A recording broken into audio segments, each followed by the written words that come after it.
মাসরুর আরিফিন আমারে উদ্দেশ্য করে বানি দিচ্ছে এক জায়গায়।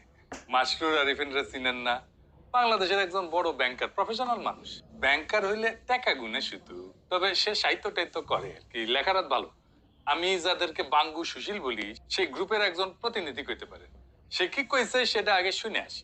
আমি ওই পিনাকিদাকেই আবার বলবো, ওনার উদ্দেশ্যেই বলবো, আমরা কেউই পারফেক্ট না।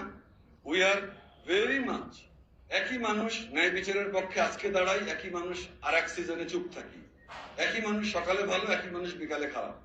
আমরা কেউই পারফেক্ট না। কোন প্রথম আলো, কোন মাসুদ আরিফিন, কোন ডেইলি স্টার কেউই পারফেক্ট না। বাট তার জবাব এইটা হতে পারে না, আমাদের কোন ইম্পারফেকশন থাকলেও সেটা ডিরেক্টলি আলোচনার মাধ্যমে মোকাবিলা করা উচিত। এটা কোন ধরনের দেশ যে এখানে জ্বালিয়ে পুড়িয়ে দিয়ে তার মোকাবিলা হবে?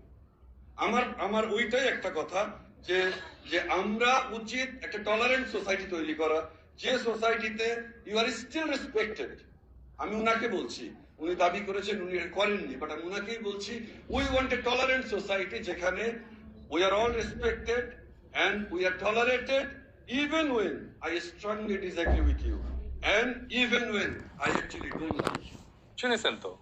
আচ্ছা মাসরুর, আপনি তো লেখাপড়া জানা মানুষ, সাকসেসফুল বিজনেস লিডার, সংবেদনশীল, তাছাড়া তো আর লেখালেখির ভূত থাকতো না। তো আপনি তো ভাই রাষ্ট্র সমাজের সংকটটাই বুঝেন না। কেমনি একটা পলিটিক্যাল সিচুয়েশনকে বুঝতে হয়, নেভিগেট করতে হয়, সেটা তো ভাই আপনার জানা নাই।